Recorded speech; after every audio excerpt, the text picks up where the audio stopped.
Good morning student. आज हम भीष्म साहनी द्वारा लिखित राष्ट्रीय एकता और भाषा की समस्या इस निबंध के बारे में चर्चा करेंगे।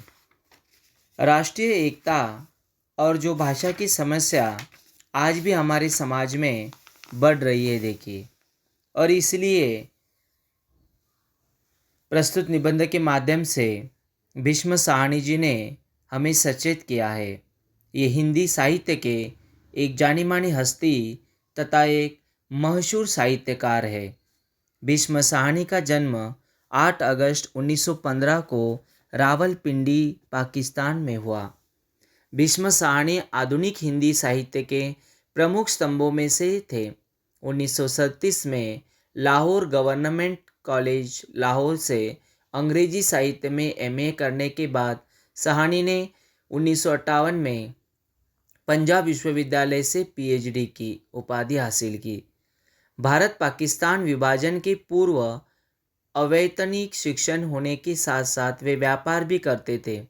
विभाजन के बाद उन्होंने भारत आकर समाचार पत्रों में लिखने का काम किया। देखिए, भारत में भारतीय जननाट्य संघ से ज़्यादा मिले। इसके पश्चात अम्बाला और अमृतसर में अध्यापक रहने के बाद दिल्ली विश्वविद्यालय में साहित्य के प्रोफेसर बने। 1957 से 1963 तक मॉस्को में विदेशी भाषा प्रकाशन गृह फॉरेन लैंग्वेजेस पब्लिकेशन हाउस में अनुवादक के रूप में उन्होंने कार्यरत रहे। और इस प्रकार से ये अनुवादक एक भाषा से दूसरी भाषा में, जिसे हम ट्रांसलेशन कहते हैं, वो काम भी इन्होंने किया। यहाँ उन्होंने करीब 2 दर्जन रूसी किताबें जैसे टॉल्स्टॉय, ऑस्ट्रोवस्की इत्यादि लेखकों की किताबों का हिंदी में रूपांतर किया। 1965 से 1967 इन 2 सालों में उन्होंने नई कहानियाँ नामक पत्रिका का संपादन किया। एक अंक के लिए आ सकता है, देखिए, नई कहानियाँ नामक पत्रिका का संपादन इन्होंने 1967 में किया। देखिए, वे प्रगतिशील लेखक संघ और अप्रो एशियाई लेखक संघ एप्रो एशियन राइटर्स एसोसिएशन से भी जुड़े रहे।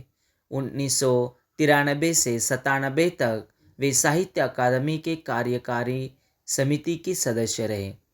भीष्म साहनी को हिंदी साहित्य में प्रेमचंद की परंपरा का अग्रणी लेखक माना जाता है।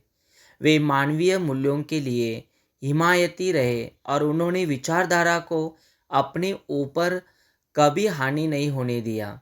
वामपंथी विचारधारा के साथ जुड़े होने के साथ साथ वे मानवीय मूल्यों को कभी आंखों से ओझल नहीं करते थे।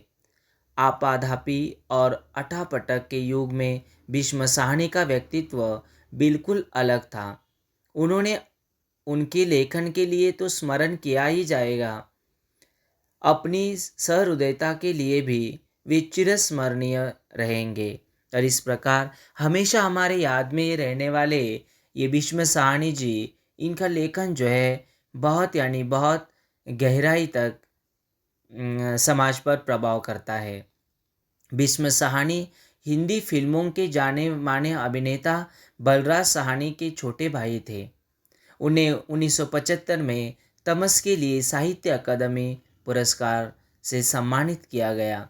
1975 में शिरोमणि लेखक अवार्ड पंजाब सरकार, 1980 में एप्रो एशियन राइटर्स एसोसिएशंस का लोटस अवार्ड, 1983 में सोवियत लैंड नेहरू अवार्ड तथा 1998 में भारत सरकार के पद्म भूषण अलंकार से भी विभूषित किया गया है।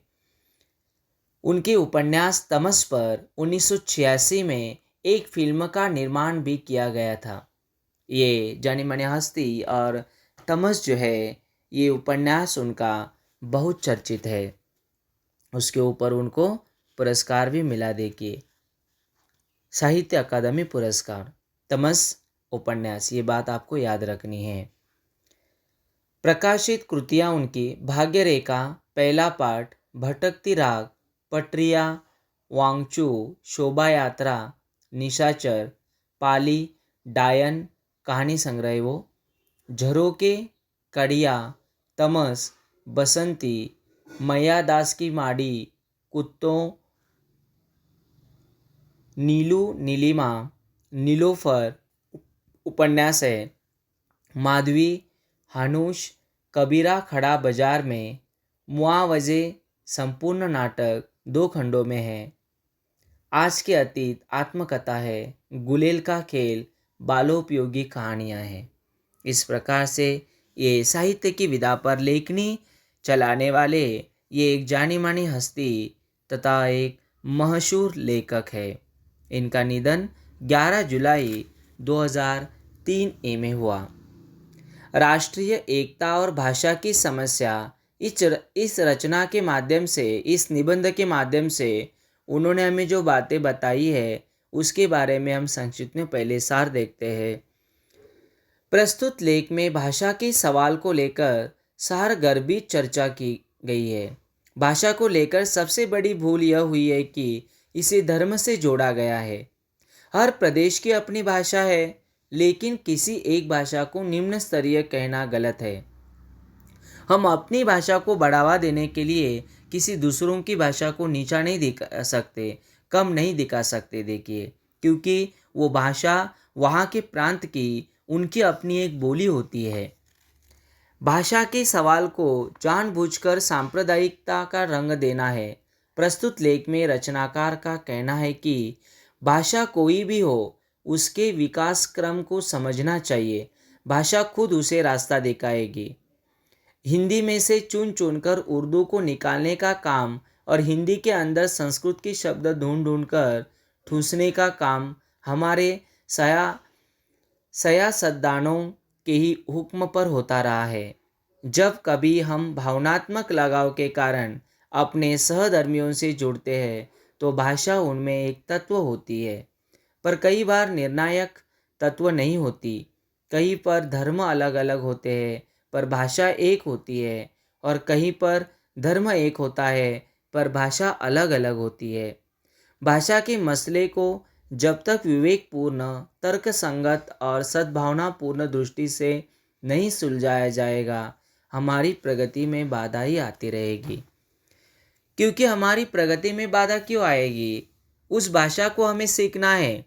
हम अपना गांव छोड़कर किसी दूसरे शहर चले जाते हैं और वहाँ की भाषा, वहाँ की बोली हमें यदि नहीं आती है तो हम अपना व्यवसाय हो या अन्य और कोई खाने पीने की चीज़ें भी हो, वो भी नहीं खा सकते, भूखे रह जाएंगे, किसी से वार्तालाप नहीं कर सकेंगे।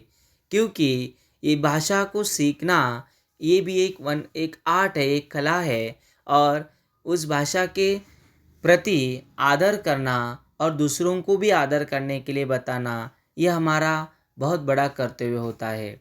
कोई भी भाषा छोटी बड़ी नहीं होती है, क्योंकि भाषा हमें ज्ञान से परिचित करती है।